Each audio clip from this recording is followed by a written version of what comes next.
அவருடைய வார்த்தையை கேட்பதற்கு உங்கள் இருதயத்தை ஒரு சிறு குழந்தையைப் போல அது ரொம்ப அவசியம். பிரியமானவர்களே, நம்ம எல்லாரும் நிறைய நேரங்களில் நம்முடைய பிரச்சனை என்னென்னு, எனக்கு நான் பைபிளை நிறையா படிச்சிட்டேன், நான் பைபிள் காலேஜில் படித்தவன், எனக்கு அது தெரியும் இது தெரியும், நான் ரொம்ப காலமாக பிரசங்கம் பண்ணுறேன் அப்படி என்றே சொல்லி பெருமை அடைந்து அநேக காரியங்களை நம்ம அறியாமலே போய் விடுகிறோம்.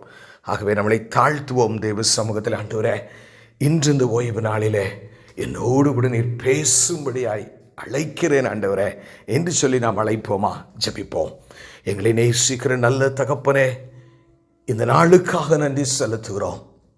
உலகத்திலே எல்லாவற்றையும் நான் பார்த்து விட்டேன் ஆண்டவரே, அனுபவிக்காததே இல்லை என்று சொல்லாத அளவிற்கு ஆண்டவரே, ஆனால் உலகத்தில் ஒன்றுமில்லை என்பதையும் நான் காண்கிறேன்.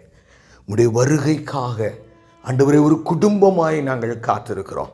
ஏசப்பா வருவார், எங்களுடைய கவலைகளெல்லாம் தீர்ந்து போகும் என்று சொல்லி அந்த நாளுக்காக ஆண்டவரே எங்கள் விசுவாசத்தை உறுதிப்படியாய் பிடித்து கொண்டு ஆண்டவரே உம்முடைய சமூகத்திலே வந்து நிற்க நீர் எங்களுக்கு கொடுத்த கிருபைக்காக நன்றி செலுத்துகிறோம். பெரிய காரியங்களை செய்யும் மீட்பெரும் இரட்சகருமாய் இயேசு கிறிஸ்துவின் மூலம் ஜெபம் கேளும் எங்கள் ஜீவனுள்ள நல்ல பிதாவே, ஆமென். எனக்கு அருமையானவர்களே, நாம் ஏற்கனவே வெள்ளிக்கிழமையில் நான் ஆரம்பித்தேன், அதை தான் கண்டினியூ பண்ணணும்னு நான் நினச்சேன். ஜெயம் கொள்ளுகிறவன் ஜெயம் கொள்ளுகிறவள், இதை தான் நாம் இன்றைக்கும் தியானிக்க போகிறோம், இரண்டாவது பகுதியாக. ஏன்னா நிறைய பேர் நீங்கள் ஃபஸ்ட் பார்ட்டுக்கு வரல, அதனால் I think I need to give a brief and a figure introduction to that and then I should follow in to the second stage. பிரியமானவர்களே, வேதாகமும் ஒரு கருத்தை நமக்கு மிக வலியுறுத்துகிறது. மிக அதிகமாக வலியுறுத்துகிற ஒரு காரியம் உண்டு. உங்களை குறித்து தேவ சித்தம் அப்படின்னு கூட நீங்கள் எடுத்துக்கிட்டிங்கன்னா தப்பே இல்லை. அல்லேலூயா. இதுதான் தேவன் என்னை குறித்த சித்தமா? ஆம் பிரியமானவர்களே என்று எடுத்துக்கணும். ஏன்னா வேதாகமும் அப்படி சொல்லி. எபேசியர் 6ஆம் அதிகாரம், கவனமாய் கேளுங்கள். 6ஆம் அதிகாரத்தில் ஆழமாய் சில காரியங்களை பார்க்குறோம். எப்படிலாம் நமக்கு போராட்டங்கள் இருக்குது அப்படின்லாம் நம்ம பார்த்துட்டு, போராட்டம் அப்படி இருக்கலாம், எப்படிலாம் இருக்குமா போராட்டம்? ஆமென். 11ஆம் வசனத்தை பாருங்கள். எபேசியர் 6:11. நீங்கள் பிசாசின் தந்திரங்களோடு எதிர்த்து நிற்க திராணி உள்ளவர்களாகும்படி. ஆரம்பமே அந்த வசனம் என்ன சொல்லுது? திராணி உனக்கு வேணுண்டாங்குது. உனக்கு ஒரு தகுதியை நான் கொடுத்துருக்குறேன் சிலுவையில். அதை நீ ப்ரஷ் அப் பண்ணி அதை நீ எடுத்து போட்டுக்கிட்டு அதை நீ பயன்படுத்த வேண்டும். கார் வீட்டு முன்னாடி நின்று பிரயோஜனம் இல்லை, கார் உனக்கு ஓட்ட தெரியணும். நீ எனக்கு திராணி இல்லை அப்படி சொல்லக்கூடாது. பிசாசு பெரியவன், சூழ்நிலை பெருசாக இருக்குது, எனக்கு பயமாக இருக்குது, இல்லை, உனக்கு திராணி உள்ளவர்களா. நீ என்ன சூழ்நிலையில் நீங்கள் இன்றைக்கி இருந்தாலும் பரவாயில்லை பிரியமானவர்களே. சரீர ரீதியாக நீங்கள் என்ன சூழ்நிலையாக இருக்கலாம். ஐயா எனக்கு வயசாகி போச்சு, இனிமே எனக்கு நடக்குமா? டாக்டர் இப்படி சொல்லிட்டார், இனிமே எனக்கு நடக்குமா? எதை குறித்தும் பயப்பட வேண்டிய அவசியம் இல்லை. நீங்கள் திராணி உள்ளவர்களாய் ஆகும்படி, தகுதி உள்ளவர்களாய் மாறும்படி, ஆன்மீகமாகவும் சரி மிச்ச ரீதியாகவும் சரி தேவன் உங்களை தகுதிப்படுத்த விரும்புகிறார். திராணி உள்ளவர்களாகும்படி தேவனுடைய சர்வாயுத வர்க்கத்தை தரித்துக் கொள்ளுங்க. அங்கே ஒரு டெர்மினாலஜியை சொல்கிறார். நீ தகுதி அடையலாம், ஆனால் இந்த இதில் கேர்ஃபுல்லாக இருந்துக்க. அடுத்து சொல்கிறாரு 12ஆம் வசனம், ஏனெனில் மாமிசத்தோடும் இரத்தத்தோடு மாத்திரமல்ல துரைத்தனங்களோடும். அது ஒரு கேட்டகரி. ஏன்னா நமக்கு என்றைக்குமே பார்த்தீங்கன்னா 2 வகையான யுத்தம் உண்டு. அது உங்களுக்கு ஏற்கனவே நான் சொல்லி கொடுத்துருக்கிறேன். ஆமென். ஒன்று ஜென்ம ஸ்வாபத்திற்கு விரோதமான யுத்தம். நல்ல 40 வருஷம் கிறிஸ்தவனாக இருப்பீங்க, திடீர்னு ஒரு நாள் பார்த்தீங்கன்னா உங்கள் சர்ச்சில் ஒரு சின்ன பிரச்சனை வரும், இல்லை உங்கள் ஃப்ரெண்ட்ஷிப்புக்குள்ளே உங்கள் ரிலேட்டிவ் பிரச்சனை, டமால் டுமால் டுமால் டுமால் டுமால்னு போட்டு உடச்சி அப்புறம் பார்த்தீங்கன்னா ஒரு வாரம் நீங்கள் யார்கிட்டையுமே பேசாமல் அழுதுகிட்டே இருப்பீங்க. ஆண்டவரே, நான் இப்படி கேவலமானவனாக இப்போ செஞ்சிட்டேனே, இப்படி அவன்கிட்ட போய் எனக்கு இனிமேல் மன்னிப்பு கேட்குறதுக்கு எனக்கு பலன் இல்லையே, என்ன செய்யன்னு உழண்டுக்கிட்டே இருப்போம். அப்போது ஒரு பக்கம் பார்த்தீங்கன்னா பிசாசுனோட போராடுற ஒரு காரியம், அதை தான் இந்த வசனம் சொல்லுது. மாமிசத்தோடும் இரத்தத்தோடும் மாத்திரமல்ல. அப்போ அந்த போராட்டம் இருக்குது. அல்லேலூயா. 2 யுத்தம் இருக்குது, 2லையுமே நீங்கள் ஜெயம் பெறணும். அல்லேலூயா. பிசாசோடு உள்ள யுத்தத்தில் நீங்கள் ஜெயம் பெறணும். மாமிசத்தோடும் இரத்தத்தோடும், அதாவது ஜென்ம ஸ்வாபங்களோடு உங்களுக்கு உண்டாகிற போராட்டத்தில் நீங்கள் ஜெயம் பெற வேண்டும். அப்போ அதுக்கு தான் உங்களுக்கு அவர் குறிச்சிருக்கிற அந்த பாதைக்கு த நேரோ வேங்கிறாரு. அல்லேலூயா. குறுகலான பாதை, மோட்ச பிரயாணம். ஆமென், ஆமென். பிரியமானவர்களே, அப்படி பாருங்க, அந்த வசனத்தை பாருங்க. ஏனெனில் மாமிசத்தோடும் இரத்தத்தோடும் அல்ல, துரைத்தனங்களோடும் அதிகாரங்களோடும் இப்பிரபஞ்சத்தின் அந்தகார லோகாதிபதிகளோடும் வான மண்டலத்தில் உள்ள பொல்லாத ஆவிகளின் சேனைகளோடும் நமக்கு போராட்டம் உண்டு. இருந்துட்டு போட்டோம் அப்படின்னு அடுத்த வசனம் வருது. பரவாயில்ல, அதனால் என்னப்பா எனக்கு. ஆகையால் தீங்கு நாளில் அவைகளை நீங்கள் எதிர்க்கவும். அல்லேலூயா. கடவுளுடைய அழைப்பு உங்களுக்கு என்ன? ஜெயம் கொள்ளுகிறவள், ஜெயம் கொள்ளுகிறவன். எதிர்க்கவும், பயப்படக்கூடாது. ஏன்னா நம்முடைய ஆண்டவர் ஏற்கனவே சிலுவையிலே வெற்றி சிறந்து விட்டார். ஆங்கிலத்தில் சொல்லுவாங்க, you are fighting from victory to victory, from not a defeat to victory. தோல்வியிலிருந்து வெற்றிக்கு நேராக நீங்கள் யுத்தம் பண்ணுகிறதில்ல. இன்னும் அழகாக சொல்லுவோம், இந்த மாப் அப் ஆப்ரேஷன் சொல்லுவாங்க. வெற்றி நடந்து முடிஞ்சாச்சு, ஆனால் அங்கங்கே ஒரு சில ரவுடிகள் அங்கங்கே ஓரமாக ஒளிஞ்சிருப்பாங்க. அவன் கல்லை கொண்டு விடுவோம், அவங்களெல்லாம் சரி பண்ணி எல்லாம், அதாவது ஒரு ஆக்சிடென்ட் ஆனால் அதை க்ளீன் பண்ணி போட்டால் எப்படி இருக்கும், அது மாதிரி திருப்பி எல்லாம் க்ளீன் பண்ணி ரோடெல்லாம் சரி பண்ணி இந்த வேலை தான் நம்ம பார்க்க போகிறோம். ஆனால் ஆண்டவருடைய திட்டம் உங்களுடைய வாழ்க்கையில் என்ன? நீங்கள் எதிர்த்து நிற்கவும், நீங்கள் திராணி உள்ளவர்களாகும்படி. அடுத்த கமாக்கு அடுத்து உண்டான வார்த்தையை பாருங்க, சகலத்தையும் செய்து முடித்தவர்களாய் நிற்கவும். அல்லேலூயா. கடவுளுடைய எதிர்பார்ப்பு இது உங்களால் செய்ய முடியும். ஏன் தெரியுமா? நீங்களுடைய இரத்தத்தினால் கழுவப்பட்ட ஜனம். நீங்கள் உங்களை குறித்து நினைக்கும் போது எப்படி நினைக்கணும் தெரியுமா? நான் ஜெயம் கொள்ளுகிறதற்காகவே பிறந்தவன். என்ன துன்பம் வரட்டும், என்ன தோல்வி வரட்டும், எனக்கு நான் ஜெயம் கொள்ளுகிறவள், நான் ஜெயம் கொள்ளுகிறவன். என் குடும்பம் ஜெயம் கொள்ளும், என் ஊழியம் ஜெயம் கொள்ளும். இதுதான் தேவன் உங்களுக்கு வைத்திருக்கிற அழைப்பு. பிரியமானவர்களே, கோழைகளாய் பயந்து போய் வாழுகிற வாழ்க்கையில் நீ யாருக்கு பயப்படணும்? தலையை நசுக்கி விட்டாரே, அவர் என்ன ஒரு கைலாகாத தெய்வமா? நான் செய்வதை தடுப்பவன் யார் என்று வேதம் சொல்லுகிறது. தேவனால் கூடாத காரியம் ஒன்றுமில்லை. ஓசியா 13:4 வாசித்து, இப்படி ரட்சிக்கத்தக்க தேவன் வேறு ஒருவரும் இல்லை. அந்த இடத்துல கை வச்சு நம்ம ஜெபம் பண்ணணும். ஏன்? தேவன் உங்களை வெற்றியுள்ள ஒரு வாழ்க்கைக்கு அழைத்திருக்கிறார். வெற்றியுள்ள ஒரு வாழ்க்கை. நிறைய பேர் நீங்க என்ன செய்றீங்க? ஒரு சின்ன பிரச்சனை வந்தோடனே அப்படி மடிஞ்சு இதாகி அப்படி போய் ஒவ்வொன்றா நம்ம நிப்பாட்ட ஆரம்பிச்சிருவோம். நம்ம கிறிஸ்தவ வாழ்க்கையில் நம்ம ஒரு சின்ன ஒரு 5 மினிட்ஸ்க்கு மட்டும் நம்ம ஏற்கனவே பார்த்ததுனாலே அதிகமாக பார்க்க நான் சொல்லிக் கொடுக்க விரும்பவில்லை. ஆனால் அநேகர் இதற்கு நீங்கள் வராதபடியினாலே, ஒருவேளை பார்ட் 1 கேட்பதற்கு வாய்ப்பு இல்லாதபடியினாலே நான் லேசாக அதை சொல்லுகிறேன். இப்போ வெளிப்படுத்தின விசேஷம் 2ஆம் அதிகாரத்தில் நிறைய இடத்துல இருக்குது இந்த வார்த்தை. 2ஆம் அதிகாரம் 7ஆம் வசனம் சொல்லுது, ஆவியானவர் சபைகளுக்கு சொல்லுகிறதை காதுள்ளவன் கேட்க கடவன், ஜெயம் கொள்ளுகிறவன் எவனோ. அல்லேலூயா. ஜெயம் கொள்ளுகிறவன் எவனோ, அவன் எவனால் சரி, அவனுக்கு தேவனுடைய பரதேசின் மத்தியில் இருக்கிற ஜீவ விருட்சத்தின் கனியை புசிக்க கொடுப்பேன் என்று எழுது. நம்ம இன்னைக்கு அது கடைசியில் பார்க்க போகிறோம். அதனுடைய த பெனிஃபிட்ஸ் ஆஃப் இட் எல்லாத்தையும் நம்ம ஒரு 3 இது நம்ம ஃபர்ஸ்ட் பார்ட்டில் பார்த்துருக்கோம். மிச்சம் எல்லாத்தையும் நம்ம லாஸ்ட் பார்ட்டில் பார்ப்போம். இப்போ என்ன சொல்லுது? உங்களை ஆண்டவர் எதுக்கு அழைக்கிறாரு? உனக்கு ஒரு சால்வேஷனை கொடுத்தேன், அது எதில் முடியணுமா? வெற்றியில் முடியணும். எனக்கு அருமையான, I am so sad sometimes. நான் நல்ல ஒரு விசுவாசியை அறிவேன், அதிக ஊழியங்களை செய்தவர்.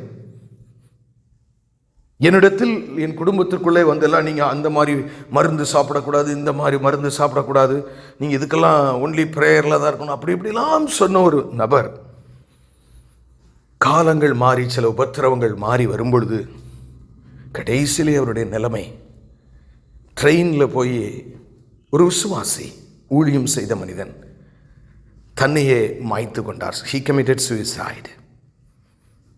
Why? எனக்கு அருமையான தெய்வஜனமே, ஏன் நிறைய நேரங்களில் நம்முடைய பெருமை, நான் எனக்கெல்லாம் தெரியும், நான் தெரியாத எனக்கு வேதமா என்றெல்லாம். எனக்கு அருமையான தெய்வச்சனமே, ஆனால் உங்களை குறித்து தெய்வத்திட்ட என்ன தெரியும்? இப்படி இழிவாய் போவது அல்ல. நான் அவருக்கு என்ன உபத்திரமோ நான் அறியேன். ஆனாலும் பிரியமானவர்களே, உங்களை தேவன் வெற்றி உள்ளவர்களாய் அழைத்திருக்கிறார். நீங்கள் தான் செய்ய முடியும். உலகத்தினால செய்யவே முடியாதுங்க. உங்களால் தான் முடியும். அதனால தான் உங்களால் முடியாத ஒன்றை தேவன் உங்களை செய்யவே சொல்ல மாட்டார். யாராவது உங்கள்கிட்ட நீ அப்படி செய்ய வேண்டும் இப்படி செய்ய வேண்டும்னு அப்படியே இருக்காது, ஜென்ரலாக இருக்காது. பிரியமானவர்களே, யூஸ்வலாக தேவனுடைய கால் எல்லாமே பார்த்தீங்கன்னா உங்களுடைய கமிட்மெண்ட், கேரக்டர் அண்ட் டேலண்ட் பேஸ்டாக தான் இருக்குது. ஆமென். அப்போ தேவன் உங்களை வெற்றி உள்ள ஒரு வாழ்க்கைக்கு அழைத்திருக்கிறார். சுருக்கமாக சொல்லணும்னா, வெற்றி உள்ள வாழ்க்கைனா என்ன? என்னுடைய வாழ்க்கையில் என்ன நடந்தாலும், லெட் கம் வாட் மே என்று சொல்லுவார்கள் ஆங்கிலத்தில். என் வாழ்க்கையில் என்ன நடந்தாலும் ஒரு சில காரியத்தை மாத்திரம் நான் அன்றைக்கு சொன்னது போல சொல்லுகிறேன். முதலாவது, நான் தேவனை துதிப்பதை நிறுத்த மாட்டேன். அதாவது ஒரு ஜெயம் கொள்ளுகிறவருடைய இலக்கணம் எப்படி இருக்க வேண்டும் என்று ஆவியானவர் சொல்லுகிறார். நிறைய பேர் இன்னைக்கு எப்படின்னா, கொஞ்சம் தான் விரும்பாத காரியம் தான் வாழ்க்கையில் கொஞ்சம் அங்கங்கே எல்லையில் ஓரத்தில் ஒட்ட ஆரம்பித்த உடனே the first thing they will do is they will stop praising God. என்ன கடவுள் எவ்வளோ, அதான் வெளியே சொல்ல மாட்டோம், கொஞ்சம் டீசெண்டாக இருப்போம். ஆனால் நம்மளை அறியாமலே தேவனை துதிக்கிற நேரம் குறைஞ்சிரும். ஆமென். ஜெயம் கொள்ளுகிறவன் அப்படி இல்லை. என் வாழ்க்கையில் என்ன நடந்தாலும் சரி. ஏன்னா இந்த யார் ஜெயம் கொள்ள முடியும்னு ரத்தன சுருக்கமாக நம்ம பார்த்தோம்னா, எவன் தேவன் மேல், கர்த்தராகிய இயேசு கிறிஸ்துவின் மேலே முழு அன்பு வைத்திருக்கிறானோ அவன் நிச்சயமாக வெற்றி பெறுவாங்க. ஏன்னா அன்பு எல்லாவற்றையுமே மூடுமா. நம்முடைய பிரச்சனையை மூடு. பரவாயில்லைங்க, என்ன இருந்தாலும் சரி. யோபு சொல்றான், எல்லா 10 பிள்ளையும் செத்துச்சுங்க, 10 பிள்ளை ஒன்று போல செத்துச்சு. அவன் என்ன சொன்னான்? தேவனுடைய கரத்தில் நன்மை அனுபவித்து நாம் தீமையை அனுபவிக்க வேண்டாமா? அன்பு, அன்பு. நம்முடைய அன்பு எப்படி இருக்கிறது என்பது நம்முடைய உபத்திரவங்களில் தான் தெரியும். நம் தேவன் மேல் உள்ள அன்பு எப்படிப்பட்டதாக இருக்கிறது என்று சில காரியங்களிலே நம்முடைய வாஞ்சைகள் நிறைவேறாமல் இருக்கும் பொழுதுதான் தெரியும். பிரியமானவர்களே, அந்த ஒரு விஷயத்தில் தேவன் நம்மை சோதித்தே அறிவார். அது ஆபிரகாமா இருந்தாலும் சரி, ஈசாக்கா பலியிடுடான்னு தான் சொல்றாரு. Do you love me or not? இப்பொழுது தேவனுக்கு பயப்படுகிற மனுஷனுடைய அறிவன் கத்தியை உன் உரையிலே போடுங்கிறார். போதும், it's enough. Enough is enough. எனக்கு அருமையான தேவச்சனமே, நீ கர்த்தரை துதிப்பதை குறைத்து கொண்டாயோ? Can you praise God no matter what happens in your life? It is a true reflection of the love that you have for God, the eternal God. அவர் நீங்க சாதாரணமாக ஏதோ 10-11 தயவு செய்து பார்த்துடாதீங்க. ஏதோ அவர் அரை நிர்வாணத்தில் சிலுவையில் மரித்தவர் ஏதோ சொல்றாங்க. ஆனால் பார்த்தாலும், அவர் முகத்தை பார்த்தாலும் சரி, அவர் ஆலயத்துக்கு போனாலும் சரி, இவர் தான் அப்படின்னு 100க்கு அதிபதியே சொல்றான். ஆமாம், அப்படி தான் இருக்கு. ஏதோ கொஞ்சம் நஞ்சம் இல்லை. பிரியமானவர்களே, he sustains the whole universe. அவர் ஒரு சொடக்கு போட்டார்னா யூனிவர்ஸே இல்லாம ஆயிரும். கேவலம் ஒரு சில சின்ன பிரச்சனைகளுக்காக அவரை துதிப்பதை குறைத்து விட்டோமோ? நீங்க படைக்கப்பட்டதின் நோக்கமும் அதுதான், நீங்கள் ரட்சிக்கப்பட்டதின் நோக்கமும் அதுதான். அப்போ ஒரு ஜெயம் கொள்ளுகிறவனுடைய இலக்கணம் எப்படி இருக்கணும்? துதிக்கு முக்கியப்படுத்துகிறவளாய். பிசாசான என்ன செய்வோம் தெரியுமா? நம்மளை நீ உனக்கு என்ன செஞ்சிட்டார் ஆண்டவர், நீ உன் நிலைமை பாரு, யாரும் இல்லாத அனாதை மாதிரி கிடக்க, உன் பிரச்சனையை வெளியே கூட சொல்ல முடியாது, நீ என்னத்தை போய் துதிக்கிற அவரை போய்? சும்மா உனக்கு தெரியலையே, டார்வின் தெரியாது, உனக்கு நல்லா தெரியும். நீ தான் ஏதோ இன்னும் பழைய காலத்து ஆள் மாதிரி நீ மதம்னு போய்கிட்டு இருக்க. விட்டுரு. Why do you praise God? எனக்கு அருமையானவர்களே, எவ்வளவா இப்படி நம் சிந்தைகள் வரும் பொழுது நம்ம அதை உட்கார்ந்து அப்படியே சிந்தித்து கொண்டே அப்பாலே போ சாத்தானே, என் உயிரே போனாலும் அவரை துதிப்பதில் நான் நிறுத்த மாட்டேன் என்று சொல்லுகிற ஜனமாய் இந்த அற்புத தொடர்பு ஊழியத்தின் குடும்பத்தார் இருக்க வேண்டும் என்று கர்த்தர் விரும்புகிறார். ஏன்னா அது ஜெயம் கொள்ளுகிறவளுடைய இலக்கணம். அது மாத்திரமல்ல, நிறைய நேரங்களில் நமக்கு என்ன, plenty of questions we have. ஆமென். சில நேரங்களில் பார்த்தா அடுத்தது ஃபெய்த். அதை குறித்து நான் சொன்னேன் ஃபர்ஸ்ட் மெசேஜில். என்ன நடந்தாலும் சரி, என் விசுவாசத்திலே நான் உறுதியாயிருப்பேன். நிறைய என்ன விசுவாசம்? விசுவாசி என்னைய கண்டா அந்த அவனுக்கு பூரா நடந்துருச்சு. உனக்கு நடந்துச்சா? உன்னையே தான் கடவுள் கைவிட்டாரே. உனக்கு என்ன நடந்துச்சு? இந்த பாரு, அவன் பாரு வந்தான், இந்த வாங்கிட்டு போயிட்டே இருக்கானா, ரைட்டு, அவனுக்கு கடவுள் செய்கிறார். உனக்கு என்ன செஞ்சார்? ஏன்னா ஆண்டவர் அவனோட உங்களுக்கு ஒரு பெரிய திட்டம் வச்சுருப்பார். அப்போ இன்னும் கொஞ்சம் டிலே ஆகும். ஆனால் நம்முடைய வாழ்க்கையில் என்ன தெரியுமா, ஒரு கம்பேரிட்டிவ் ஸ்டடி. உடனே ஆமாம் என்ன ஆண்டவர் செஞ்சார் அப்படின்னு சொல்லி நமக்கு உள்ளேயே நம்மளை அறியாமல் ஜெபிக்கிற நேரம், ஊழியம் செய்கிற நேரம், அவரை விசுவாசிக்கிறதுல சோர்ந்து போய் டிவி, வாட்ஸ்அப்பு, யூடியூப் இதுகள்லாம் அப்படி தலை தூக்கி அப்படியே பாம்பு மாதிரி ஆட ஆரம்பிக்கும். அது ஆட நம்ம ஆடுவோம் சேர்ந்து. அப்படியே அது இங்கிட்டு போனால் அங்கிட்டு போனால் அங்கிட்டு போனால். எனக்கு அருமையானவர்களே, நீங்கள் எப்படி இருக்க வேண்டும் என்றால், ஜெயம் கொள்ளுகிற ஒரு மனுஷி என் வாழ்க்கையிலே நான் எந்த நிலையில் இருந்தாலும் உயிர்த்தெழுந்த இயேசுவை விசுவாசிக்கிறதிலே நான் உறுதியாக இருப்பேன். Let come what may. ஏன்னா இன்றைய பிரச்சனையே இதுதான் பிரியமானவர்களே. இன்றைய போதனையும் அப்படித்தான் இருக்கிறது. கர்த்தர் உனக்கு அதை செய்வார், இதை நிச்சயமா எல்லாமே செய்வார். அவரால் செய்ய முடியாத இல்லை. இந்த பூமியில் உங்களை ஆசீர்வதிப்பது, இஸ்ரவேலை ஆசீர்வதிப்பது கர்த்தருக்கு பிரியம். ஆனால் என் பிள்ளையனை நேசிக்கிறாளான்னு டெஸ்ட்ல நீங்கள் பாஸ் ஆக வேண்டிய நிலைமை அதிகமாக சில நேரங்களில் இருக்கிறது. லவ்ங்கிறதுங்க ரெண்டு பக்கம் இருக்கணுங்க. ஒரு பக்கம் மட்டும் இருந்தா அதுக்கு பேர் பூரணமான அன்பு கிடையாது. அன்பு என்றாலே இரண்டு நபர்கள் இன்வால்வ் பண்ணக்கூடிய அன்பு இருந்தால் ரெண்டு பக்கமும் இருக்கணும். இல்லைன்னா அது துயரமாக ஒரு நாள் முடிந்துவிடும். அதை தேவன் நன்கு அறிவார். ஆகவே ஒரு ரட்சிக்கப்பட்டவளுடைய அந்த ஜெயம் கொள்ளுகிற வாழ்க்கை எப்படி இருக்க வேண்டும் என்றால், என்ன நடந்தாலும் என் விசுவாசத்தை மாதிரி, எனக்கு நடக்குதோ நடக்கலையோ, தேவன் என் ஜெபத்தை கேட்கிறாரோ கேட்கலையோ, என் வாழ்க்கையும் முழு அதிகாரத்தையும் அவர் பெற்றவர். யோசிச்சு பாருங்க, மரியாதை எவ்வளவு வேதனை இருந்திருக்கும். திடீர்னு நீ கன்சீவ் ஆக போற, உனக்கு ஒரு பையன் பிறக்க போறான், கல்யாணமே ஆகலை, புருஷனே தெரியல, நியமிக்கத்தான் பட்டிருக்கு, கூடி வரவே இல்லை. அப்போ அவன் என்ன யோசிப்பா, ஐயோ முதல்ல அந்த கல்யாணம் நின்று போமா நின்று போகாதா? அப்படித்தானே நடந்திருக்கும். யோசிப்பா அப்படிதான் நினைச்சேன், ரகசியமாக அவளை தள்ளிவிட நினைச்சான். தாய் தகப்பன் என்ன செஞ்சிருப்பான்? இப்போமே ஒரு பிள்ளை ஒரு 18 வயசுல 16 வயசுல நான் கன்சீவ் ஆகிட்டு வந்திருக்கேன்னு சொன்னால் அவங்க வீட்டில் ரொம்ப மாலை மரியாதை போட்டு வரவேற்பாங்களா? Sometimes when you follow Christ, there could be pain. ஆனா அந்த அம்மா சற்று அந்த சிலுவையை, இந்த வேதனையை, விசுவாசத்தை தாங்கிக் கொண்ட பொழுது உலகத்துக்கே ரட்சகர் தோன்றினாரே பிரியமா. அப்படித்தான் உங்க வாழ்க்கையினுடைய உபத்திரங்களும் மாறும். நீங்க நினைப்பீங்க, என்னடா இப்படிப்பட்ட அவல நிலைமையா, இதுவா எனக்கு, என் விசுவாசம் போதும், let me stop my faith, நானும் உலகத்தான் போல ஜாலியாய் வாழ்ந்து விட்டு போகிறேன், என்னத்திற்கு எப்பொழுது பார்த்தாலும் ஜபமும் வேத வாசிப்பும் ஆலயமும் ஊழியமும் போதும். இல்லை பிரியமானவர்களே, உங்களுடைய மீட்புக்குள்ள லட்சம் காரியங்கள் அடங்கி இருக்கிறது. பொறுத்திருந்து பாருங்கள். தேவ சமூகத்தில் தானே போகிறீர்கள். அங்க போனா நம்ம கேள்வி கேட்போம்ல.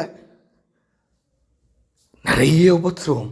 யோசேப்பு முதல்ல குழிக்குள்ள போகும்போது, என்னாண்டவரே பெரிய தரிசனம்லாம் கொடுத்தீங்க, நான் நேசிக்கிற அப்பாவை பார்க்காம ஆக்கிட்டீங்களே, என் மொழி பேசுற ஜனத்தை எங்க இங்க வந்தாலும் போர்த்திபாலின் மனைவியின் தொந்தரவு, சிறைச்சாலை, வேதம் சொல்லு அவனுடைய ஜீவன் இரும்பு சங்கிலிகளுக்குள் அடைபட்டு கிடந்ததாம். ஆனா என்னாச்சுங்க? when he was holding on to the faith, விசுவாசத்திலே அந்த சோதனைகளின் மத்தியிலும் உறுதியாய் இயேசுவை அவன் பிடித்திருந்தான். பிதாவை, let come what may, I will hold on to my faith. நீங்கள் எப்படி இருக்கிறீர்கள் பிரியமானவர்களே? ஓப்பனா ஆவியானவர்கிட்ட நீங்கள் பேசுங்க, மனம் திறந்து பேசுங்க. பிரசங்கம் பண்ணலாம், நான் கூட தான் பிரசங்கம் பண்ணுறேன், ஆனால் எல்லா நேரத்திலும் I don't say that I am very perfect. எனக்கு அருமையான தேவஜனமே, உன் விசுவாசத்தை அளர்ந்து பார்க்கிற ஒருவர் உண்டே. ஒரு ஜெயம் கொள்ளுகளுடைய இலக்கணம் எப்படி இருக்கணும்னா, எந்த நிலைமையிலும் ஹல்லேலூயா ஹல்லேலூயா ஹல்லேலூயா ஆமென் ஆமென். எனக்கு அருமையான தேவ ஜனமே, சோதனைகள் விசுவாசத்துக்கு வரலாம், அவமானமாய் கூட நமக்கு மாறலாம். ஏன்னா ஆபிரகாம் லிங்கனுடைய வாழ்க்கையில் எப்படி சொல்லுவார்கள், ஆமென், நிறைய அவர் பெரிய ஜனாதிபதி ஆன பின்னால் கூட ஒரு பெரிய செல்வந்தன் எந்திரிச்சு, உங்கள் அப்பா தான், அதாவது அவரை கேவலப்படுத்த வேண்டும் என்றே, ஹீ இஸ் அ காப்லர், அதாவது செருப்பு தைக்கிறவன் இவன், உங்கள் அப்பா தான் எனக்கு செருப்பு தைப்பார் அப்படின்னு சொல்லுவார். எல்லா அப்போ அவர் பதில் சொல்லுவார், ஒருவேளை எங்கள் அப்பா தச்சு கொடுத்த செருப்பில் ஒரு ஏதாவது ப்ராப்ளம் உங்களுக்கு ஷூவில் இருக்குமானா அதை ஏன்ட்ட கொடுங்க, நான் இப்பொழுது சரி செய்து தருகிறேன் என்று எல்லாரும் முன்னாடின்னு சொன்னார். ஹல்லேலூயா.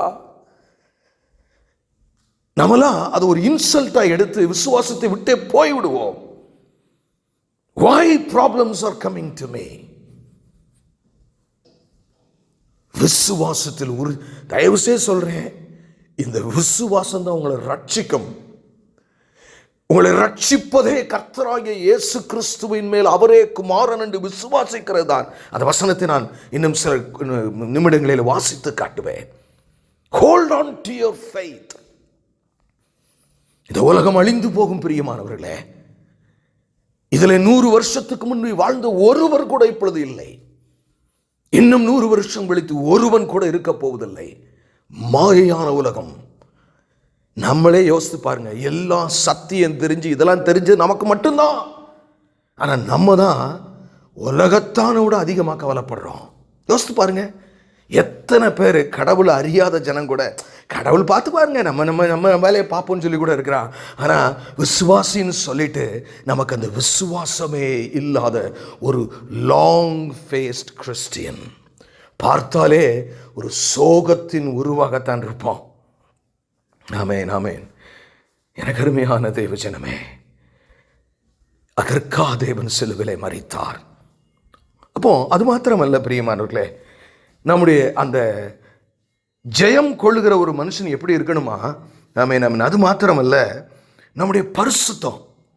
நிறைய நேரங்களில் நமக்கு ஒரு சில பிரச்சனைகள் இந்த மாதிரிலாம் வர ஆரம்பிக்கும் போதே பார்த்தீங்கன்னா, ஆமாம் என்னத்தை கடவுளை தேடுவோம், பேசாமல் நீ இன்டர்நெட்டில் எதையாவது பார்த்துக்கிட்டு ஜாலியாகாது இருப்போம் அப்படின்னு சொல்லி உங்களுடைய பழைய ஜென்ம சுவாபத்துக்கு ஏற்ற மாதிரி ஒரு வல்கரான காமெடி, ஒரு அசுத்தமான படம் ஆட்டோமேட்டிக்காக கொஞ்சம் நாளைக்கு ஓடும். நிறைய பேருடைய கிறிஸ்டியன் கிராஃபை போட்டு பார்த்தா அப்படியே போயிட்டே இருக்க. ஒரு நல்ல செய்தியை கேட்கும்போது அடுத்து ஒரு பிரச்சனை வந்து அப்படியே கீழே வரும். பிசாசு உங்களை 2 விதமாய் சோதிப்பான்.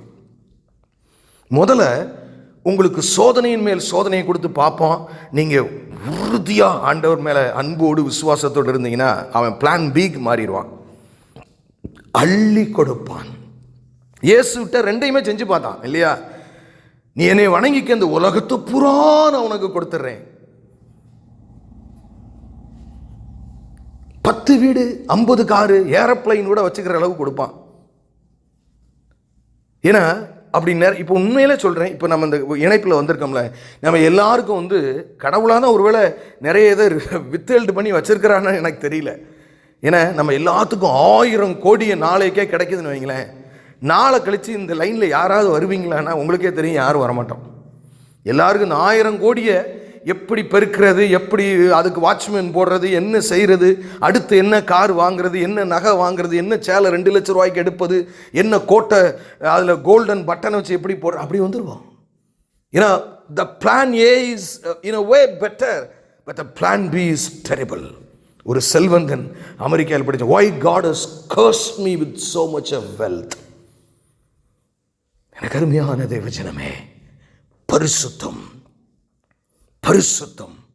ஒரு ரட்சிக்கப்பட்டு அதுவும் ஜெயம் கொள்ளுகிற இலக்கணமுடையவன் பரிசுத்தத்திற்காக எதை வேண்டுமானாலும் இழக்க தயாராயிருப்பான். அவனே ஹல்லேலூயா.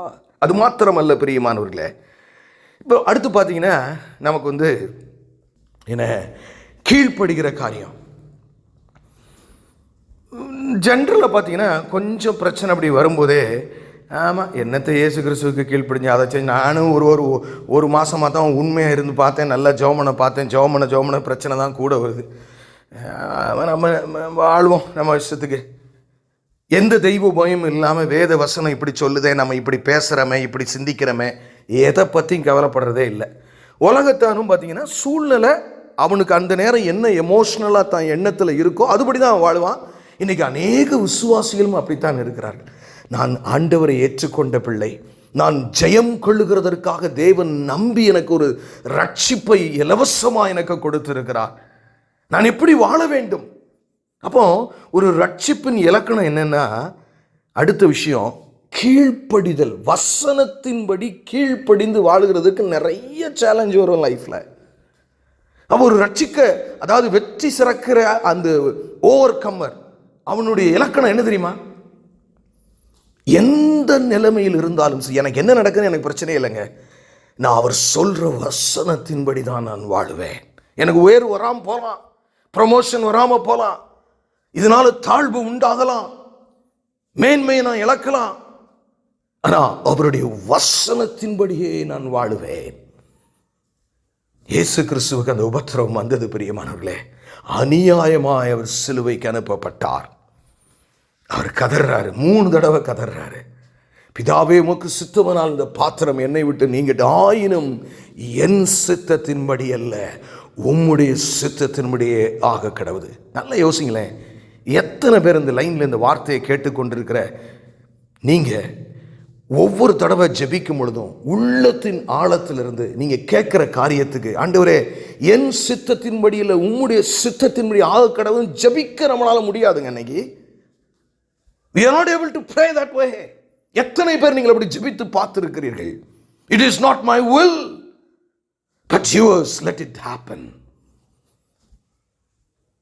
கீழ்ப்படிதல் அப்படின்னா தான், அப்படிப்பட்டவனால தான், அதுதான் ஜெயம் கொள்ளுகிறவனுடைய இலக்கணம். பிரியமானவர்களே, நீங்கள் எப்படி இருக்கிறீர்கள் எனக்கு அருமையான தேவஜனமே? உங்களை கர்த்தர் ஜெயம் கொள்ளுகிறவர்களாக காண்கிறாரே. பிதா உங்களை பார்க்கும்போது இவள் ஜெயம் கொள்ளுகிறவள் தான் பார்க்குறார். ஏன்னா என் குமாரனுடைய ரத்தம் அவட்ட இருக்கு, அவன்கிட்ட இருக்கு. He will be an overcomer. அப்படிதான் எதிர்பார்த்து கொண்டே இருக்கிறார். அதற்காகத்தான் பரிசுத்த ஆவியானவர் உங்களோடு கூட இருந்து உங்களை ஏவி கொண்டிருக்கிறார். அப்போ எந்த நிலைமையிலும் நீங்கள் எப்படி இருக்கணும்? ஒரு ஜெயம் கொள்ளுகளுடைய இலக்கணம் கீழ்ப்படிதலுக்கு அவ்வளவு முக்கியம். நிறைய நேரங்களில் பார்த்தா இன்றைக்கி வாலிபர்கள் சிறியவர்கள்லாம் பார்த்தா ஒரு வயதுக்கு முதிர்ச்சிக்கெலாம் மரியாதையை கொடுக்கறதில்ல. இன்றைக்கி ஒரு தகப்பனோடு கூட நான் பேசி கொண்டிருந்தேன். பையன் போடா வாடா போலா வாலான்லாம் பேசுகிறான்னு சொல்லி ரொம்ப வருத்தத்தோடு சொல்லி கொண்டிருந்தான். என்னெல்லாமோ இன்றைக்கு பேசப்படுகிறது. பிரியமானவர்களே, நாம் எப்படி இருக்கிறோம்? நாம் ஜெயம் கொள்ளுகிறவர்கள் அல்லவா? நீங்கள் எப்படி இருக்கணும்? உங்களுடைய வாழ்க்கையின் மையம் எப்படி இருக்கணும்? வசனம் இப்படி சொல்லுது, எனக்கு என்ன நட்டம் வந்தாலும் அதன்படி தான் நான் வாழுவேன். எனக்கு அது பிடிக்காது, எனக்கு அது தெரியாது, ஆனால் பைபிள் எப்படி சொல்லுது, அதனால் நான் அப்படி தான் வாழுவேன். சிலர் இருக்கிறாங்க பாருங்க, இன்னொரு இலக்கணம் எப்படின்னா, நல்ல ஜெபம் பண்ணிக்கிட்டே இருப்பாங்க, ஆனால் அவங்களுடைய வாழ்க்கையில் சில பிரச்சனைகள், சிலர் நல்லா தான் இருப்பாங்க, ஆனால் ரோட்டில் போகிற என்ன நீ உனக்கு இப்படி தானே ஆக்கும், நீ எப்போ பார்த்தாலும் ஏசுங்கிற ஓம்பாடே இப்படி தான் இருக்கு, போ இப்படி தான் கடவுள்னு சொல்கிறவங்களுக்கு இப்படி தான் இருக்கும், அதனால தானே கொஞ்சம் நீங்கள் அங்கே இப்படி இருக்கணும்னு சொன்னால் தெரியுதா உங்களுக்குலாம் அப்படின்னு ஒரு சொந்தக்காரனோ ஃப்ரெண்டோ எவனோ ஒருத்தன் ரோட்டில் போகிறேன்னு சொல்லிட்டு போவான். அதுலேருந்து ஆஃப் ஆகிறவங்க தான் ஜெபம் பண்ணுறதே இல்லை. ஒன்று நல்லா தெரிஞ்சுங்க பிரியமானவர்களே, இந்த கடைசி காலங்களில் prayerlessness is a kind of sin before God. Prayerlessness is a kind of sin before God. It is equal to husband and wife not coming together. Hallelujah. Amen. எனக்கு அருமையான தேவஜனமே, ஜெபமின்மை. உடனே இவங்க ஜெபத்தை நிப்பாட்டிடுது, ஜெபம் பண்ணுறதே கிடையாது. ஒரு வாரம் 10 நாள் ஜெபம் பண்ணுறதே இல்லை ஜென்ரலாகவே. இப்போ நான் ஒரே ஒரு கேள்வியை ஆவியானவர் உங்களிடத்தில் கேட்கிறார், பச்சையாக நீங்கள் அதுக்கு பதில் சொல்லுங்கள். ஜெபிக்கிற நேரம் எனக்கு ஒரு இன்பமான நேரமாக இருக்கிறது. எத்தனை பேரால் உங்களால் சொல்ல முடியும்? நீங்கள் வேற பிரதர், நாங்கள் தனி ஜெபமே எங்களுக்கு கிடையாது, 5 நிமிஷத்துக்கு மேலே போகாது, நீங்கள் வேறு எந்த கேள்வியில் எங்கிட்ட கேட்டிங்கன்னா அது நீங்கள் வேறு யாருக்காவது பிரசங்கம் பண்ணணும் அப்படி சொல்கிறீங்களா? What is your prayer life is all about? ஜெபிக்காத கிறிஸ்தவ வாழ்க்கையே அல்ல. எனக்கு அருமையான தேவஜனமே, உங்களுடைய தனி ஜெபம், நீங்கள் அந்த கூட்டு ஜெபம்லாம் ஒரு பக்கம் இருக்கட்டும், அது நல்லது தான், அதை விட்டுறக்கூடாது. நான் அடிக்கடி அதான் சொல்ல, ஒரு ஹஸ்பண்ட் அண்ட் ஒய்ஃப் ஒரு இன்டிமேட்டாக இருக்கிற நேரத்தில் பக்கத்தில் யாராவது வச்சுக்கிட்டு தான் இன்டிமேட்டாக இருப்பாங்களா? They won't. I'm telling it time and again because that is the intimacy God is expecting in your life. என் மகளே, நீ என்னோடு பேச வேண்டும் என்று நான் விரும்புகிறேன். என் சமூகத்தில் நீ இருக்க வேண்டும் என்று நான் விரும்புகிறேன். இன்னைக்கு நிறைய பேருக்கு ஏன் இருக்க முடியல? ஜெபம் ஒரு இன்பமான நேரமாவே இல்லை, தேவனுடைய பிரசன்னத்தை அனுபவிக்க முடியல. இல்லாமல் எப்படி இருக்க முடியுங்க? 2 minutes கூட கான்சென்ட்ரேட் பண்ண முடியல. கேட்டால் கடைசியில் என்னால் முடியல. ஜெயம் கொள்ளுகிறவன் ஜெபிக்கிறவனாக இருப்பான். அவனுக்கு ஏதாவது ஒரு நேரம் கிடைச்சோன்னா பார்த்தீங்கன்னா அருமையான ஸ்பாட்டு ஜெபம் பண்ணிட வேண்டியதான். அவனுக்கு ஜெபம் பண்ணணும்னு உங்களுக்குள்ள வரலனாலே எங்கேயோ ஓட்டை இருக்கு, கவனமாக இருங்க. ஏன்னா பிசாசு நீங்கள் என்னன்னாலும் செய்ய விடுவான். ஆனால் முழங்கால் போடுறது ஜெபம் பண்ணும்போது மட்டும்தான். அப்போ தான் ஃப்ரெண்டு வருவார், அப்போ தான் நாளை கழித்து ஒரு நல்ல டைமு நம்ம ஜெபம் பண்ணணும்னு வச்சுருப்போம். அப்போ தான் உங்களுக்கு ரொம்ப க்ளோஸ் ரிலேட்டிவ் ஃபேமிலியில் கல்யாண கடை கொடுத்து உங்களுக்குன்னு பந்தியில் முதல்ல ஆயத்தம் பண்ணியிருக்கோம்.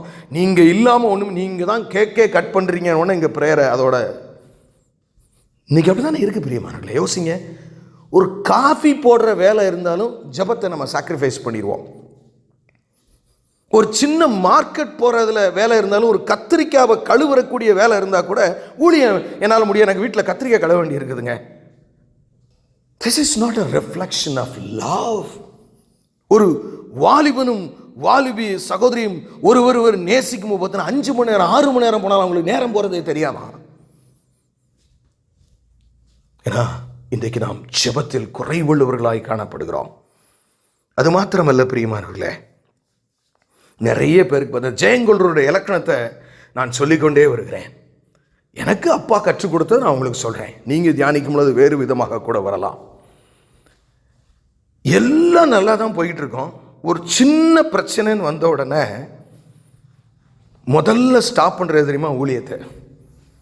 பிரதர், இன்னைக்கு என்னால் வர முடியாது, எனக்கு மகளுக்கு காய்ச்சலாக இருக்கு, என்ன பிரதர் இப்படி பிரசங்கம் பண்ணுறீங்க நீங்கள்? அப்புறம் இருந்தால் நாங்கள் பார்க்காம யாரு பார்க்க? நான் இல்லை என்று சொல்லவில்லை பிரியமானவர்களே, இல்லை என்று நான் சொல்லவில்லை. நம்முடைய முக்கியத்துவங்கள் எப்படி இருக்கிறது? என் தாயை ஹாஸ்பிட்டலில் அட்மிட் பண்ணி சீக்கிரம் வாங்க அப்படின்னு எனக்கு ஃபோன் வந்தோட அவசரமாக நான் வேலை பார்க்குற ஸ்தலத்திலிருந்து ஊர்லேருந்து கிளம்பி வரும்போது பார்த்தீங்கன்னா நம்முடைய அந்த வாலிபர் மீட்டிங் அந்த ஹாஸ்பிட்டலில் இருக்கிற கேம்பஸில் தான் நர்சஸ்க்கு நடக்கும்.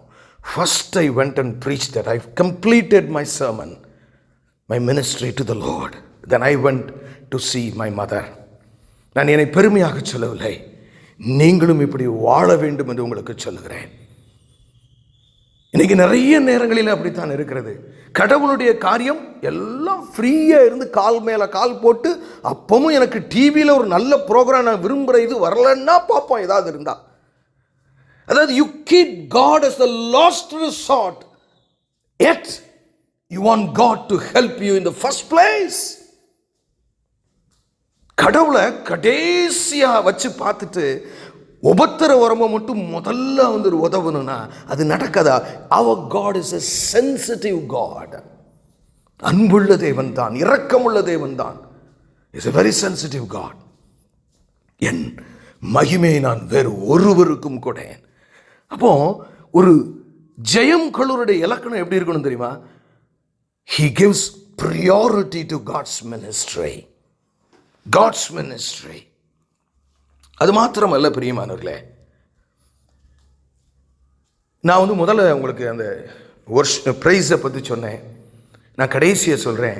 ஒரு ஜெயம் கொள்ளுகிறவன் தனக்கு என்ன சூழ்நிலை இருந்தாலும் அவரை தொழுது கொள்றதுக்கும் ப்ரைஸ் பண்ணுறது வந்து நீங்கள் பஸ்ஸில் போகும்போது பண்ணலாம், ஏர்கிராஃப்டில் போகும்போது பண்ணலாம், குளிக்கும் போது பண்ணலாம், நீங்கள் சமைக்கும் போது பண்ணலாம், எப்போனாலும் ஆண்டவர் துதிச்சுக்கிட்டே இருக்கலாம். ஆனால் தொழுது கொள்ளுதல்ங்கிறதுக்கு வந்து சில போஸ்டர்ஸ் இருக்கிறது. முழங்கால் படிட்டு முகம் குப்புற விழுந்து 24 மூப்பர்கள் கூட தன் கிரீடத்தை கீழே வைத்துவிட்டு பிதாவாகிய குமாரனாகிய இயேசு கிறிஸ்துவாய் ஏக திருத்துவமாய் ஒரே தெய்வத்தை முகம் குப்புற விழுந்து பணிந்து கொண்டார்கள் என்று பார்க்கிறோம். There should be time in your life for that.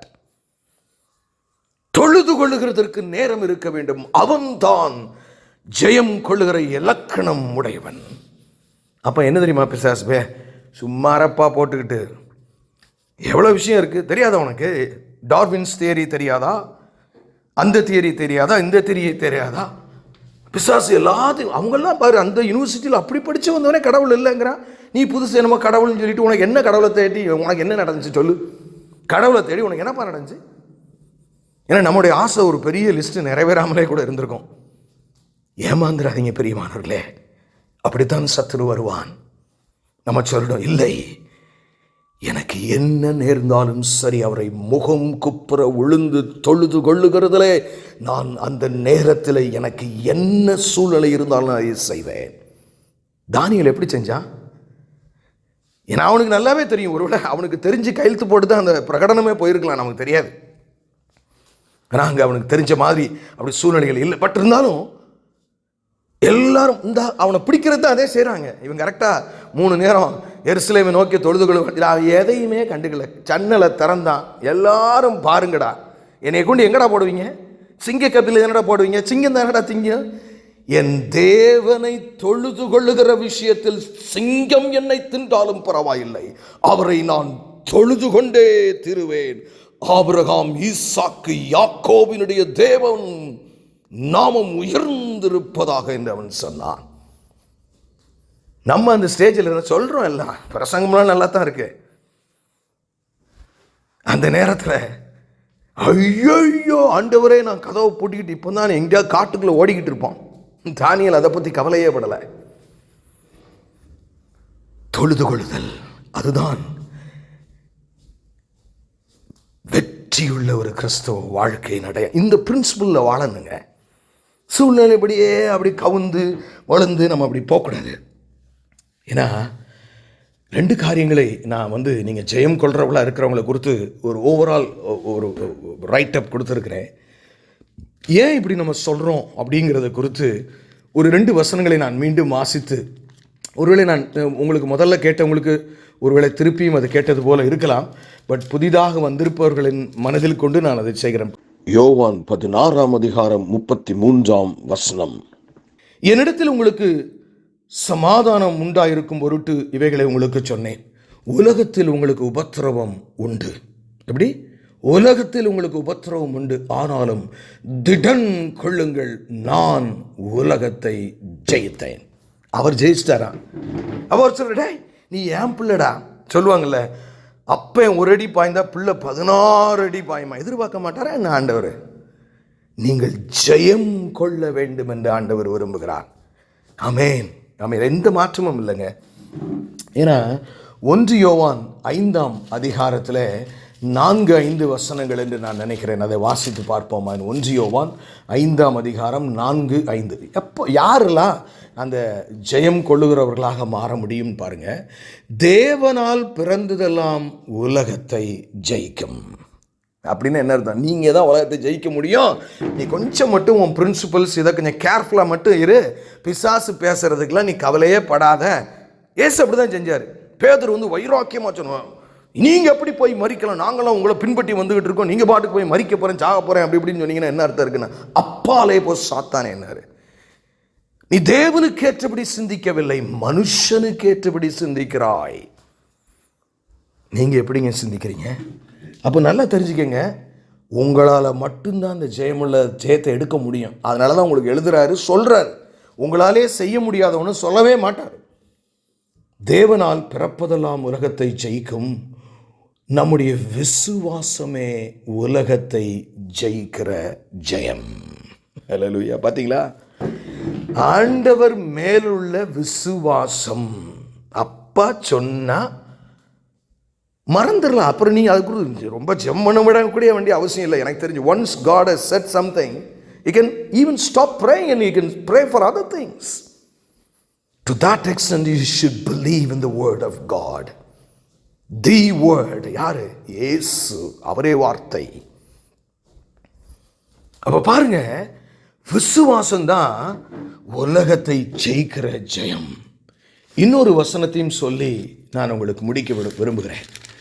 வெளிப்படுத்தின விசேஷம் 12ஆம் அதிகாரம் 11ஆம் வசனம். வெளிப்படுத்தின விசேஷம் 12ஆம் அதிகாரம் 11ஆம் வசனம். எனக்கு அருமையான தேவ ஜனமே, ஹல்லேலூயா. நல்ல பாருங்க. ஆமென். 11ஆம் வசனம். வெளிப்படுத்தின விசேஷம் 12ஆம் அதிகாரம் 11ஆம் வசனம்.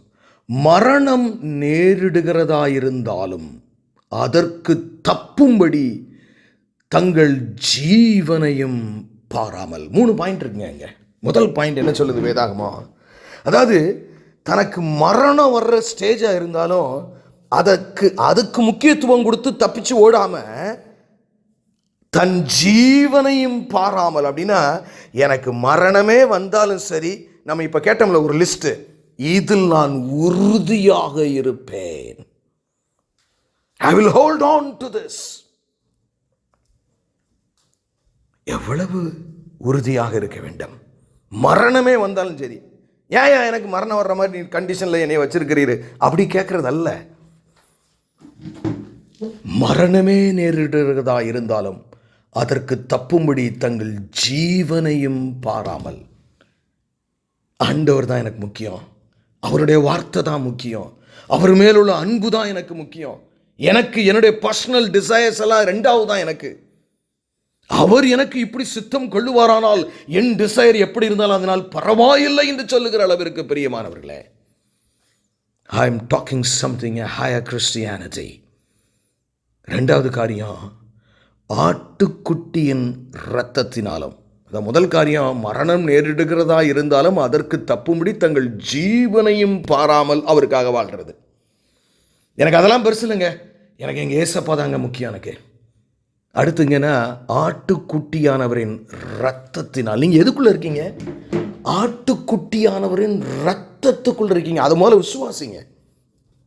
ஏற்கனவே நான் ஜெயம் பெற்றெடுக்கப்பட்டவன், இதை வெளிப்படுத்தி காட்டுன்னு ஆண்டவர் சொல்கிறார். நீங்கள் ஜெயம் பெறாத ஆள்லாம் கிடையாது, ஜெயம் பெற்றவர்கள். ஆனால் ஜெயம் பெற்றவர்கள் எப்படி இருக்கணும்? ஏங்க நீங்கள் ஒரு பெரிய ஃபாஸ்ட் ரன்னர்னு வச்சுக்கோங்களேன், ஒலிம்பிக்ஸில் நிரூபித்து காட்டணும்ல. கிரிக்கெட்டில் பயங்கரமான பிளேயருங்க, நாங்கள் விளையாடி காட்டணும்ல. அதை தான் சொல்கிறேன், விளையாடி காட்டுறாங்கிறாரு. உனக்குள்ளே இருக்குடா, உனக்குள்ளே தான் அந்த ஜெயம் இருக்கு. நீயோ சோர்ந்து போய் இருக்கிறாயே மகளே மகனே என்று கர்த்தர் சொல்லுகிறார். அப்போ ஆட்டுக்குட்டியான அந்த ஆட்டுக்குட்டியானவர் நமக்காக சிலுவையில் சிந்தின இரத்தத்தை சரியாக பயன்படுத்தினால் நிச்சயமாய் நீங்கள் ஜெயம் கொள்ளுகிறவர்களாய் மாறுவீர்கள். அடுத்து பார்த்தீங்கன்னா, தங்கள் சாட்சியின் வசனத்தினாலும் அவனை ஜெயித்தார்கள். சாட்சியின் வசனம். இந்த வசனத்துக்கெல்லாம் என் வாழ்க்கையில் அப்படியே தான் நடந்திருக்கு. பைபிள் இப்படிலாம் தீர்க்க தரிசனம் சொல்லப்பட்டிருக்கு, அப்படியே நடந்திருக்கு. நான் எதுக்கும் கவலையப்பட மாட்டேன். எனக்கு ஒரு வார்த்தையை கொடுத்திருக்கிறார், நிச்சயம் ஆண்டவர் நிறைவேற்றுவார். இந்த வார்த்தையின்படி நான் வாழ்கிறேன். இதுதான் கிறிஸ்து இயேசு, அந்த வெளிச்சத்தை உலகத்துக்கு நான் காட்டுகிறேன். நல்லா பார்த்தீங்கன்னா ரொம்ப ஆச்சரியமாக இருக்குங்க. ஏன்னா பைபிளில் நிறைய விஷயங்கள் பார்த்தீங்கன்னா, எசேக்கியேல் காலத்திலிருந்து பார்த்தீங்கன்னா நம்ம ஒரு வேக பார்த்தோம்னா, கிட்டத்தட்ட இஸ்ரவேல் தேசத்தை ஆட்சி செஞ்சு 2600 வருஷங்க. ஏன்னா இயேசு கிறிஸ்து இருக்கும்போதும் இஸ்ரவேல் ஆளலை. ஏன்னா பாபிலோன்காரன் ஆள்றான், ரோமர்கள் ஆள்றாங்க, இப்படி வேற ஆட்களாக ஆழ்ந்துக்கிட்டு இருக்கு. எவ்வளோ வருஷம் ஆண்டவர் ஆனால் என்ன சொன்னார்? உனக்கு நான் தேசத்தை திரும்பி தருவேன்கிறாரு. சொல்லி எவ்வளோ நாள் ஆச்சு? 2600 வருஷம் ஒன்றுமே நடக்கலைங்க. ஆனால் அதுதான் அப்பாவின் வார்த்தை. ஹல்லேலூயா, ஆமென். அந்த வார்த்தை அவ்வளவு வல்லமை உள்ளது. 1948ஆம் வருடம் மே மாதம் 14ஆம் தேதி ஒரு மகா பெரிய உலக அதிசயம் நடந்த. இஸ்ரவேல் தேசம் மீண்டும் தோன்றிட்டு. ஆச்சரியம், எல்லாருக்குமே ஆச்சரியம் தான். எனக்கு தெரிஞ்ச நான் அறிந்த ஒருவர் நியூசிலாண்டில், நான் அதை அவர் அப்பம்லாம் அவங்களாம் எங்கெங்க இப்படின்னா 2600 வருஷம் ஆச்சு. ஆனால் பைபிளில் பொய்யா எழுதியிருக்குங்க. அது எப்படிங்க இனிமேல் ஒரு 2600 வருஷம் கழிச்சு ஒரு நாடு திரும்பி வர முடியுமாங்க? அந்த பாஷை திரும்பி பேச முடியுமாங்க? ஆனால் இன்றைக்கு அதே எபிரேய பாஷையில் பேசுகிறார்கள். Now, I am not a fan of Israel, but I am only saying God is big enough to do and to keep His word. அந்த வார்த்தை என் வாழ்க்கையில், இந்த வசனத்தின்படி என் வாழ்க்கையில் இந்த நன்மையை பெற்றேன். இந்த வசனத்தின்படி இப்படிப்பட்ட அற்புதங்கள் என் ஊழியத்தில் இவைகளெல்லாம் நடந்தன. உங்களை கொண்டுதான் ஜெயம் கொள்ளுகிறவர்களாய் மாறும்படி கர்த்தர் உங்களை அழைக்கிறார். பிரியமானவர்களே, எனக்கு நேரம் இல்லை. ஹல்லேலூயா. அடுத்தபடியாக அநேக பரிசுத்தவான்களுடைய வாழ்க்கையிலிருந்து எடுத்து இந்த காரியத்தை அடுத்த செய்தியில் இன்னும் ஆழமாக நாம் கேட்கலாம் என்று நான் நினைக்கிறேன். ஹல்லேலூயா. தேவாதி தேவன் மகா பெரிய அதிசயங்களை செய்கிறது கர்த்தர். நீங்கள் சோர்ந்து போயிடக்கூடாது. அதில் நம்ம ஒன்றை மட்டும் கூட நம்ம முடிஞ்சா ஒரு 5 minutes பார்ப்போம். நல்லா தெரிஞ்சுங்க. யோசேப்புடைய வாழ்க்கையை எடுத்துக்கங்க. அவனுக்கு ஆண்டவர் வாக்குத்தத்தம் கொடுத்திருந்தார். உன்னை ஜெயம் உள்ளவனாய் நான் மாற்றுவேன் மகனேன்னு. எல்லாரும் உன்னை வணங்குவார்கள், ஏன் உன் சகோதரர்களே வணங்குவார்கள். ஆனால் நடந்தது என்ன? Complete contradict to what God said. அவனை சொந்த சகோதரர்களே வணங்குவாங்கன்னு எதிர்பார்த்துக்கிட்டு இருக்க, அவன் விற்கிறான். முதல்ல கொலை செய்யணும்னு நினைக்கிறாங்க. அப்புறம் ரூபன் பார்த்து, கொல்லாதீங்கடா, நம்ம சொந்த சகோதரனே கொல்லாதீங்கன்னு அவன் கொஞ்சம் வெளியே போயிருக்கும்போது வியாபாரத்தை விற்றுட்டாங்க. அவன் எகிப்துக்கு கூட்டு போயிட்டான். அங்கே போனால், அப்பா அங்கேயாவது போனால் கொஞ்சம் மூச்சு விடுற மாதிரி இருக்குன்னு பார்த்தா பார்த்திபோலுடைய மனைவியனுடைய தொந்தரவு தாங்கலை அவனுக்கு. அதுலேருந்து தப்பிச்சு ஓடினா சிறைச்சாலையில் மாட்டிக்கிட்டான். கிட்டத்தட்ட 13 வருஷங்க அவன் பிராணன் சங்கிலிகளிலே அடைப்பட்டு கிடந்தது. ஆனால் நீங்கள் நினைக்கலாம், எனக்கு உபத்திரம், நானா ஜெயம் கொள்கிறோன்னா என் வாழ்க்கையில் மாறுவேன். நீங்கள் தான் மாறப்போறீங்க. உங்கள் வாழ்க்கை தான் மாறப்போகுது. உங்கள் பிள்ளைகள் வாழ்க்கை தான் மாறப்போகுது. உங்கள் வியாதி தான் குணமாக போகிறது பிரியமானவர்களே. ஆனால் யோசேப்பு அவ்வளவு உபத்திரவத்திலும் நான் சொன்ன அந்த பிரின்சிபல்ஸில் ஒன்று கூட அவன் விடலைங்க. அப்பொழுதும் தரிசனம் பார்க்கிறவனாய் விளக்கம் சொல்லுகிறவனாய் இருந்தான். தேவன் அவனை பிரைம் மினிஸ்டர் ஆஃப் ஈஜிப்டை மாற்றினார். I been in Egypt several times. ஒவ்வொரு தடவை நான் போகும்போது நினைப்பேன், அந்த சேரியட்டில் பூட்டிக்கிட்டு யோசேப்பு எகிப்து எங்கும் சுற்றி வந்தான். ஒரு இங்கே வந்திருப்பானோன்னு நான் நினச்சி பார்ப்பேன் ஒவ்வொரு தடையும். உண்மையுள்ளவர் பிரியமானவர்களே. தான் சொன்னதை தாவீது செத்த பின்னாடி பல தலைமுறைகள் கழித்தும் என் தாசனாய தாவீது நிமித்தம் என்று சொல்லுகிற உத்தம தெய்வத்திற்கு நீங்கள் பிள்ளைகளாக இருக்கிறீர்கள். நீங்கள் ஏன் கவலைப்பட வேண்டும்? நீங்கள் ஏன் சோர்ந்து போக வேண்டும்? பிரியமானவர்களே, எழுந்து நில்லுங்கள், தேவனை ஆராதியுங்கள், உறுதியாக நின்று கர்த்தருக்கு ஊழியம் செய்யுங்கள். இஸ்ரவேலின் தேவன் உங்கள் ஒவ்வொருவரையும் ஆசீர்வதிப்பாராக.